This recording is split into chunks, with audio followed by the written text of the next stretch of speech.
Hôm nay bạn đăng một tấm ảnh, hoặc nói một câu trước đám đông, hoặc nộp một bài mà bạn đã làm rất kỹ. 10 người khen, một người chê. Và tối đó, nằm trên giường, đầu bạn tua lại cái gì? Không phải 10 lời khen đâu, là đúng cái câu chê duy nhất đó. Bạn nhớ từng chữ, bạn nhớ cả giọng điệu họ nói. Bạn nghĩ ra cả chục câu đáng lẽ nên đáp trả. Còn 10 lời khen kia, không hiểu sao, bay đi đâu mất rồi. Nghe quen không? Để Elena hỏi thật nhé. Có phải đã có lúc bạn tự trách mình, chắc tại mình yếu đuối, tại mình tiêu cực, tại mình hay nghĩ ngợi quá? Hôm nay, Elena muốn nói với bạn một điều, rằng chuyện này xảy ra với gần như tất cả mọi người, kể cả những người trông cứng cỏi và tự tin nhất mà bạn biết.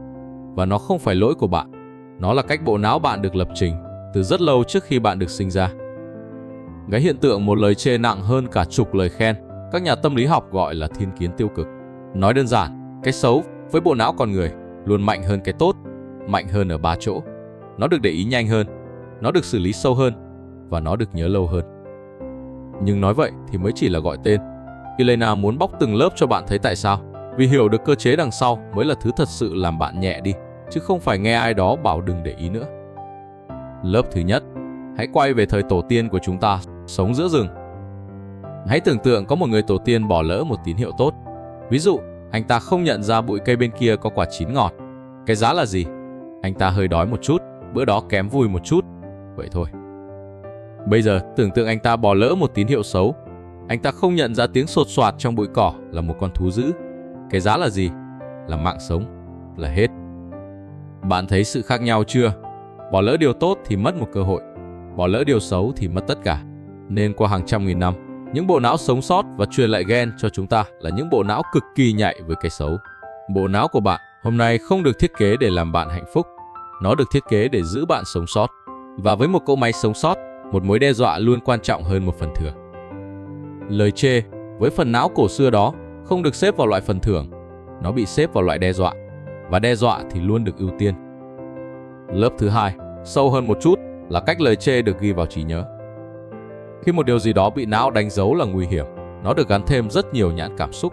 Vùng cảm xúc trong não, cái hạch nhỏ tên là hạch hạnh nhân, bật lên mạnh hơn. Và một ký ức càng nhiều cảm xúc thì càng được khắc sâu, càng nhiều chi tiết. Đó là lý do bạn nhớ lời chê chi tiết đến đáng sợ. Nhớ hôm đó mặc áo gì, đứng ở đâu, ánh mắt người ta thế nào. Trong khi lời khen chỉ để lại một cảm giác mờ mờ dễ chịu rồi tan đi. Não bạn không ghi lời khen với độ phân giải cao như vậy. Đơn giản vì nó không coi lời khen là việc khẩn cấp cần lưu lại để phòng thân. Lớp thứ ba là một thứ trong tâm lý học gọi là sợ mất hơn thích được. Hai nhà nghiên cứu Kahneman và Tversky đã chỉ ra một điều rất con người. Nỗi đau khi mất một thứ gì đó lớn hơn nhiều so với niềm vui khi được đúng thứ đó. Mất 100.000 làm bạn khó chịu hơn nhiều so với niềm vui khi nhặt được 100.000. Theo họ, cảm giác mất nặng khoảng gấp đôi cảm giác được.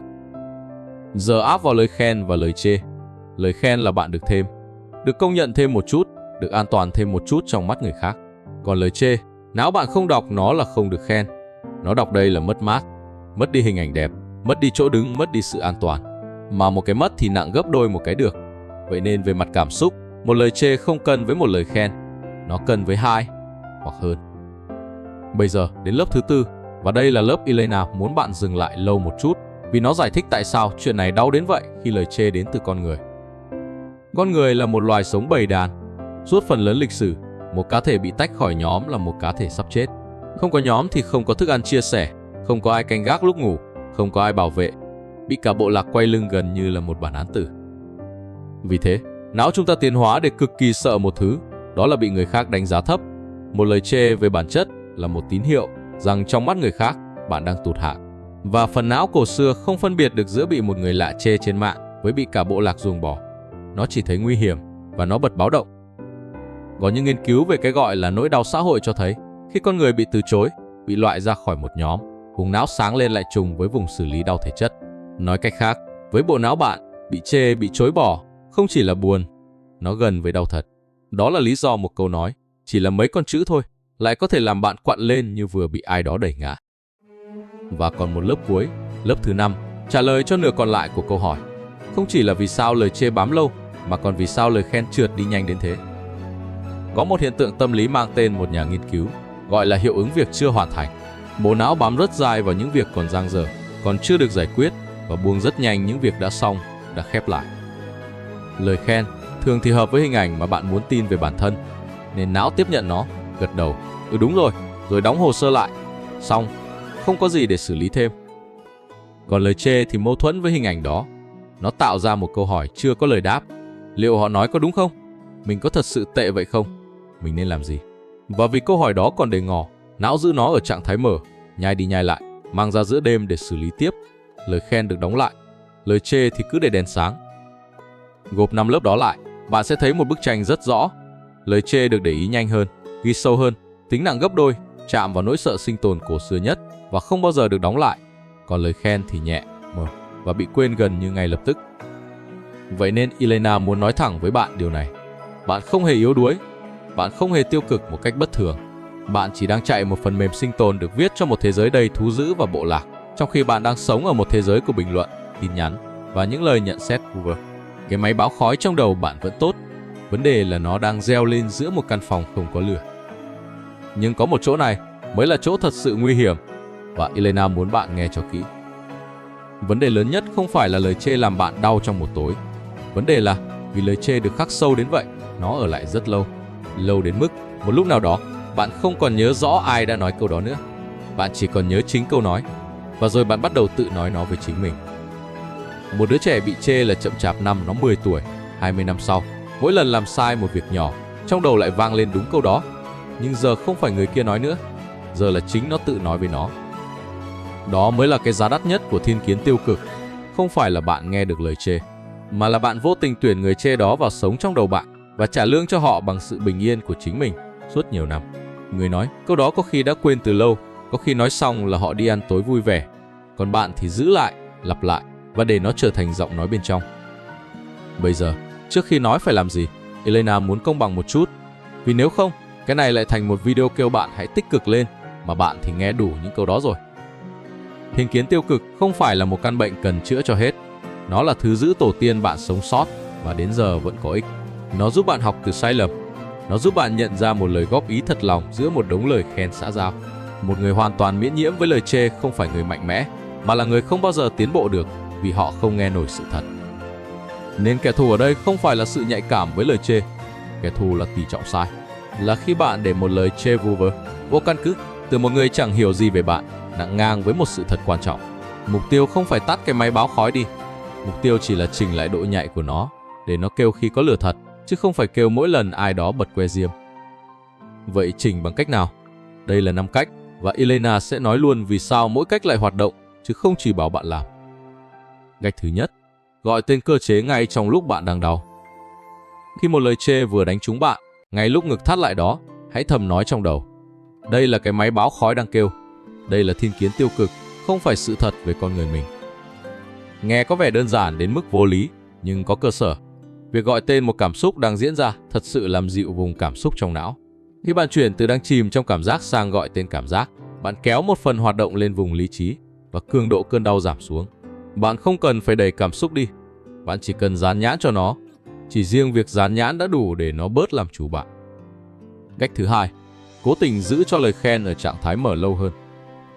Bạn nhớ chứ, não tự động đóng hồ sơ lời khen rất nhanh.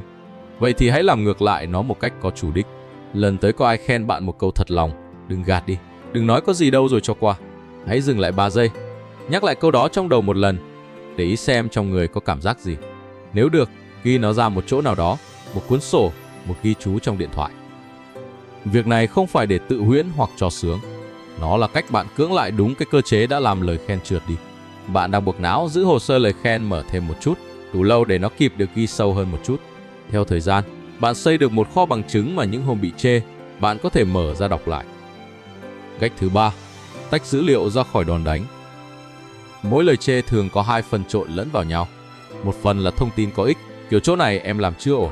Phần kia là đòn đánh vào giá trị con người bạn, kiểu em đúng là vô dụng.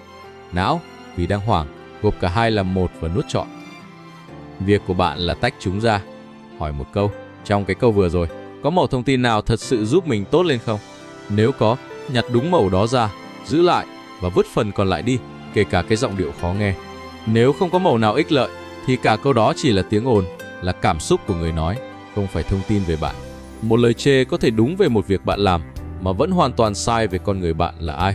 Hai thứ đó khác nhau. Cách thứ tư hỏi, 1 năm nữa chuyện này còn nặng không?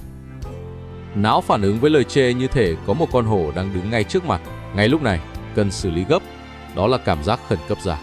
Câu hỏi 1 năm nữa, chuyện này còn quan trọng không kéo bạn ra khỏi cái khẩn cấp giả đó và đặt sự việc về đúng kích cỡ thật của nó trong dòng đời bạn. Phần lớn những lời chê từng làm bạn mất ngủ, giờ bạn thử nhớ lại xem, đa số bạn còn chẳng nhớ nổi nội dung. Cái từng như tận thế, hóa ra chỉ là một gợn sóng. Nhắc mình điều đó, ngay trong lúc đang đau, là cách tắt cái còi báo động đang kêu nhầm. Và cách thứ 5, cách sâu nhất, để ý xem cái giọng nói trong đầu bạn thật ra là giọng của ai. Lần tới khi bạn tự chê mình, tự nói mình kém, mình dở, mình không làm được, hãy dừng lại và hỏi, câu này là mình thật sự nghĩ hay mình đang nhại lại lời của một ai đó, của một người thầy năm xưa, của bố mẹ, của một người từng làm bạn tổn thương. Rất nhiều khi, cái nhà phê bình khắc nghiệt trong đầu bạn không phải là bạn, nó là một bản ghi âm, thu lại giọng của người khác từ rất lâu, rồi cứ tự động bật lại. Vào khoảnh khắc bạn nhận ra đây không phải tiếng nói của mình, đây là băng ghi âm của người khác, là khoảnh khắc đầu tiên bạn có thể với tay tới và vặn nhỏ nó lại. Bạn không thể cãi lại một giọng nói khi bạn tưởng nó là sự thật, nhưng bạn có thể chất vấn nó một khi bạn biết nó từ đâu tới. Giờ thì Elena phải thành thật với bạn về giới hạn của tất cả những cách trên. 5 cách này chỉnh được phản ứng tức thời. Chúng giúp bạn bớt chìm trong một lời chê cụ thể. Nhưng nếu cái gốc sâu bên dưới là bạn vốn không tin mình đủ tốt, thì mọi lời chê chỉ đơn giản là một bằng chứng nữa xác nhận điều bạn đã tin sẵn từ lâu. Khi đó, lời chê không tạo ra nỗi đau, nó chỉ chạm vào một nỗi đau đã có sẵn. Và cái niềm tin gốc đó, không một mẹo nhỏ nào chạm tới được. Nó được xây qua nhiều năm, nên cũng cần nhiều thời gian để xây lại. Đôi khi cần cả một người khác đồng hành, một người bạn thật sự tin, hoặc một người làm nghề hỗ trợ tâm lý. Elena nói điều này không phải để bạn nản, mà để bạn đừng tự trách mình thêm một lần nữa khi thấy biết hết mấy cách rồi mà vẫn đau. Biết và lành là hai chuyện khác nhau, và cái khoảng giữa hai chuyện đó không phải lỗi của bạn. Để Elena khép lại bằng một hình ảnh. Cái máy báo khói trong đầu bạn không hỏng, nó chỉ đang reo lên inh ỏi vì một điếu thuốc, trong khi bạn cứ tưởng cả căn nhà đang cháy. Lời khen giống như không khí, bạn sống trong nó, bạn thở nó mỗi ngày mà gần như không bao giờ nhận ra nó ở đó. Còn lời chê giống như tiếng còi báo động, nó rú lên và bạn nghe thấy, kể cả khi chẳng có ngọn lửa nào. Cả đời sẽ có rất nhiều người lặng lẽ đưa cho bạn không khí, và thi thoảng có một người bấm còi. Cái buồn là ta thường quên hết những người cho ta thở và chỉ nhớ đúng cái người bấm còi. Vậy nên câu hỏi Elena để lại cho bạn hôm nay là thế này: có một lời chê nào đó từ rất lâu rồi mà tới hôm nay bạn vẫn còn nhớ không? Hãy nghĩ về nó một chút. Rồi hỏi tiếp, người đã nói câu đó, liệu họ có còn nhớ là họ từng nói nó không?